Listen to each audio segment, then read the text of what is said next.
बिहार को मिलना चाहिए। नीतीश कुमार न कभी विशेष राज्य के दर्जा को बहुत दिल से मानते हैं, न वो समझते हैं इस चीज को। पिछले वर्ष 51,000 करोड़ रुपया बिहार सरकार ने सरेंडर किया है जो खर्च नहीं कर रहा है। क्या विशेष राज्य दर्जा की बात कर रहे हैं? जो पैसा आ रहा है उसमें 40-50% भ्रष्टाचार की भेंट चढ़ रहा है। तो अगर विशेष राज्य का दर्जा एक बार को मान लो मिल भी गया और थोड़ा ज़्यादा पैसा आ भी गया, क्या थोड़ा ज़्यादा पैसा आने से शिक्षक पढ़ाने लगेंगे बच्चों को? क्या थोड़ा ज़्यादा? आज हम लोग यहाँ 5 लाख से ज्यादा लोगों को लेकर ये सभा करने वाले थे। पिछले 4 घंटे से प्रशासन के हाथ पैर जोड़ रहे हैं। 2 लाख से ज्यादा लोग अलग अलग, जो शादी कराता है वही श्राद्ध कराता है। तो इनका पूरा उपाय राजनीतिक श्राद्ध जन सुराज के लोग करेंगे, ये संकल्प लेकर जाइए। 4 घंटा से जिस प्रशासन ने मैं आपको बता रहा हूं कि बिहार के 243 सीट का अगर आप ऑब्जेक्टिवली असेसमेंट करेंगे तो आज जनसुराज से बड़ा राजनीतिक संगठन किसी दल का नहीं है। राजनीतिक संगठन की मैं बात कर रहा हूं। बड़ा दावा कर रहे हैं आप? कोई दावा नहीं है, आप जाके देख लीजिए। संगठन आपका सबसे बड़ा है अभी आप बताइए किसका है? भाजपा वाले 100 सीट ज्यादा लड़ नहीं सकते, मुश्किल से 100-125 सीटों पर उनका। आप पूरे क्या प्रशांत किशोर पलट पाएंगे बिहार की राजनीति?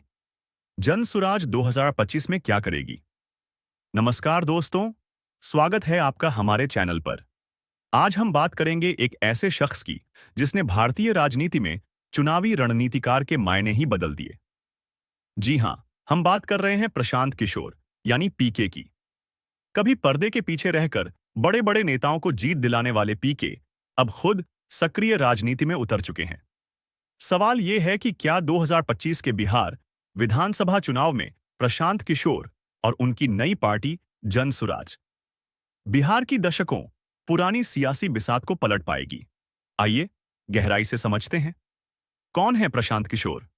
रणनीतिकार से राजनेता का सफर सबसे पहले जानते हैं प्रशांत किशोर के बारे में। बिहार के रोहतास में जन्मे प्रशांत किशोर का सफर बेहद दिलचस्प रहा है। गणित में तेज होने के बावजूद उन्होंने सांख्यिकी पढ़ी और फिर 8 साल तक संयुक्त राष्ट्र यूनाइटेड नेशंस में सार्वजनिक स्वास्थ्य पब्लिक हेल्थ के क्षेत्र में काम किया। लेकिन नियति को कुछ और ही मंजूर था। 2014 लोकसभा चुनाव में नरेंद्र मोदी के लिए चाय पर चर्चा जैसे अभिनव कैंपेन डिजाइन करके उन्होंने बीजेपी को ऐतिहासिक जीत दिलाई। इसके बाद 2015 में नीतीश कुमार के महागठबंधन के लिए बिहार में बहार है, नीतीश कुमार है जैसे नारे गढ़कर उन्हें सत्ता में वापस लाए। फिर वाईएस जगन मोहन रेड्डी, ममता बनर्जी और एम.के.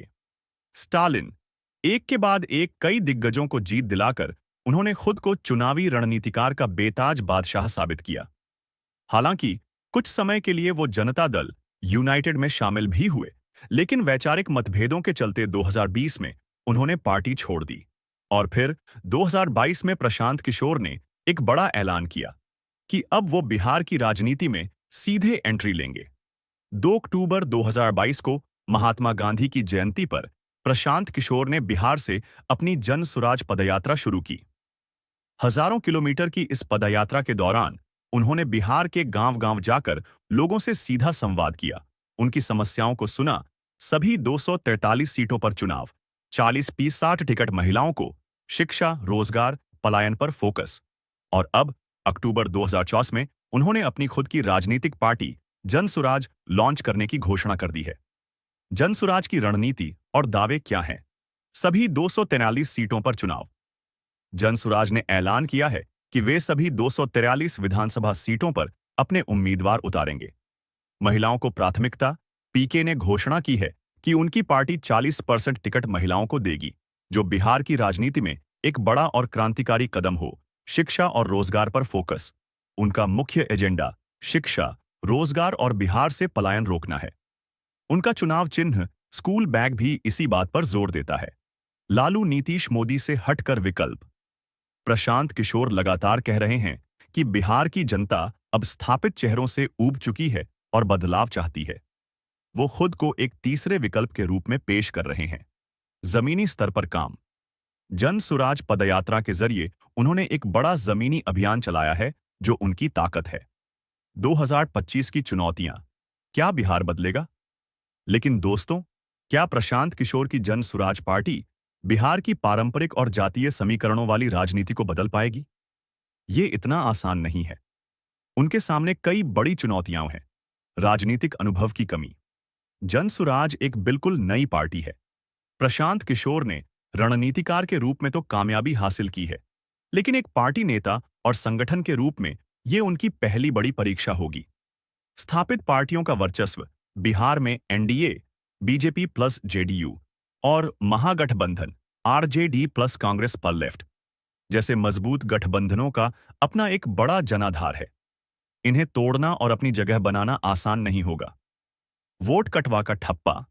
कुछ राजनीतिक विश्लेषक जनसुराज को वोट कटवा पार्टी के रूप में देख रहे हैं, जिसका मतलब है कि ये बड़े गठबंधनों के वोट काट सकती है, लेकिन शायद खुद बड़ी संख्या में सीटें न जीत पाए। हालांकि पीके इस बात से इनकार करते हैं। उपचुनावों में प्रदर्शन। पिछले कुछ उपचुनावों में जनसुराज कोई खास प्रभाव नहीं छोड़ पाई थी, जिससे उनकी चुनावी क्षमता पर सवाल उठे हैं। जातीय समीकरण। बिहार की राजनीति में जातीय समीकरण बेहद महत्वपूर्ण है।